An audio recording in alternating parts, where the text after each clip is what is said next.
चिल्ला के बोल सकते हैं, उसी बात को हम शांति से भी बोल सकते हैं। भाव तो दोनों एक ही होगा। तो इसीलिए गरम ने, उसकी भी पार्टी है, छोटी ही सही। बिहार में शराबबंदी है, लेकिन उसके लिए कानून बना हुआ है, उसके रोकथाम की व्यवस्था सभी प्रशासन के लोग उसको कर रहे हैं। जब कोई घटना होती तो अपराधी को 1 सप्ताह के अंदर बेनकाब किया जाता है, उसकी गिरफ्तारी होती है। हम पहले भी कहे थे कि नीतीश कुमार किसी के दबाव में आने वाले लोग नहीं हैं। दबाव तो बर्दाश्त कर ही नहीं सकते, कुछ होने वाला नहीं। माला जपते रहे, कुछ होने वाला नहीं है।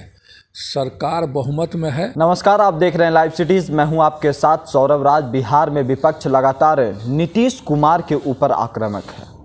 लगातार विपक्ष कह रहा है कि हम बिहार की जनता यानी कि जनहित के मुद्दों को लेकर के सड़क पे संघर्ष कर रहे हैं, लेकिन मुख्यमंत्री के ऊपर थोड़ा सा भी दबाव नहीं आ रहा है। जिस तरीके से बिहार में विपक्ष का कहना है कि लूट अपराध जैसे घटना बढ़ रहे हैं, बेरोजगारी बढ़ रही, शराब माफिया बढ़ रहा है, लेकिन सरकार एक्शन नहीं ले रही है। हमारे साथ है जदयू सांसद दिनेश चंद्र यादव। इनसे जानेंगे कि विपक्ष के सवालों का जवाब आखिर सरकार की तरफ से कब आएगा। सर, विपक्ष लगातार आप लोगों के ऊपर आक्रामक है।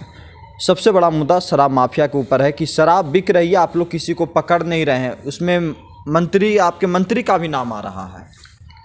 देखिए, अनर्गल बयान लगा देना तो बहुत आसान होता है, और विपक्ष को गंभीरता से सोचना चाहिए। कहता है कि हम जनहित के मुद्दे पर सड़क और सदन तक हम उसको ले जाएंगे। जनहित का मुद्दा उठावे तो बहुत खुशी की बात होगी, उसमें कौन रोक सकता है उसको। लेकिन अनर्गल बात बोल के और विधानसभा के कार्यवाही को रोक के वह जो चाह रहे हैं लोग, सो जनता सब बात समझती है। बिहार में शराबबंदी है, लेकिन उसके लिए कानून बना हुआ है, उसके रोकथाम की व्यवस्था सभी प्रशासन के लोग उसको कर रहे हैं। लेकिन छिपे छोड़ी तो आप बिहार की बात क्या करते हैं? दूसरे जगह भी जाइएगा तो छुपे छोड़ी लोग कुछ न कुछ गलत काम में इन्वॉल्व रहते हैं, लेकिन जब प्रशासन के सामने में, पुलिस के सामने में यह बात आती है तो उस पर कार्यवाही होती है। तो बिहार में तो कड़ाई से उसका पालन हो रहा है। अब अच्छा काम है, और विपक्ष कहे कि नहीं, सो सरकार को करने ही नहीं देंगे, हतोत्साहित करेंगे। संख्या बल पर, विचार पर नहीं, संख्या बल पर। संख्या बल ज़्यादा है, आप लोग भी समझ रहे हैं इस बात? नहीं, संख्या तो है ही, समझने का सवाल ही नहीं है। संख्या तो 75 विधायक हैं उनके, और कुछ उनके जो एलआई पार्टी है उनके, इससे कौन इनकार करेगा। लेकिन इस संख्या के बल पर अच्छी बात नहीं बोलें और अनर्गल बात बोलते रहें तो जनता नहीं समझती है क्या?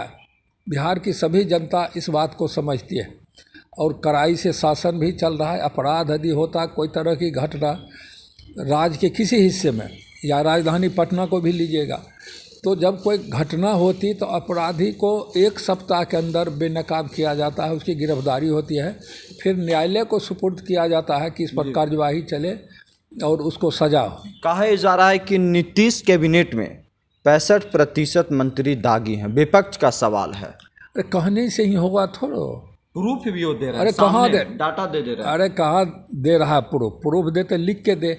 कई के स्टेज है जी सिस्टम में जी, तो उसमें लिख के दे। उससे क्यों कतरा रहा है? सोचता है कि यदि हम लिख के देंगे तो हम खुद फंस जाएंगे।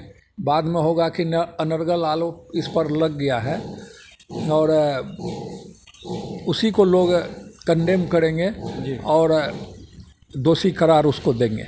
वो तो कह रहे हैं कि नीतीश कुमार लाचार असहाय मुख्यमंत्री हैं, बिल्कुल भाजपा के दबाव में आप लोग आ गए हैं।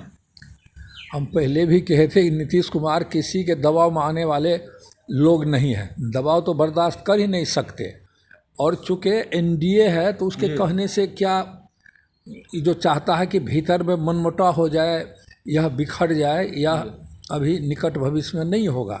मुकेश सहनी का तेवर एकदम गर्म नजर आ रहा है सर। नहीं, गरम नरम थर्मामीटर अब लोग लगावे जी, लेकिन गरम क्या, जिस बात को हम चिल्ला के बोल सकते हैं उसी बात को हम शांति से भी बोल सकते हैं। भाव तो दोनों एक ही होगा। तो इसीलिए गरम ने, उसकी भी पार्टी है, छोटी ही सही, तो अपने कौज को उठाते हैं तो उठाना भी कोई गलत नहीं है, ऐसा लेकिन नरम तरीके से उठाना चाहिए। नहीं, नरम तो है ही जी गरम, कोई लाठी नहीं भांज रहा है लोग, जी लेकिन मतलब कम करके भी लोग बोल सकते हैं। जी यह तो स्वभाव पर निर्भर करता है। जी कर्पूरी जी थे, जननायक कर्पूरी ठाकुर जी, जी उनको कभी चिल्ला के बोलते हुए नहीं देखे थे।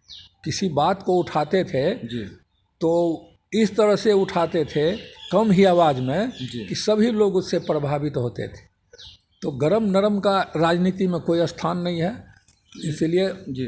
आरोप लगाना भी सही नहीं है।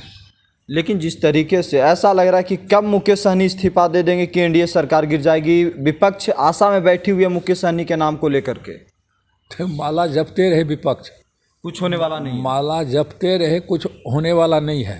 सरकार बहुमत में है जी और गणित से सरकार बनती है ना, संख्या बल से सरकार बनती है। जी तो संख्या बल इनके पास है तब मुख्यमंत्री हैं। जी जो कहते हैं कि संख्या नहीं है जी तो अपनी संख्या को बतावे कि कितने लोग उनके तरफ हैं, वो अपनी बात करेंगे ना।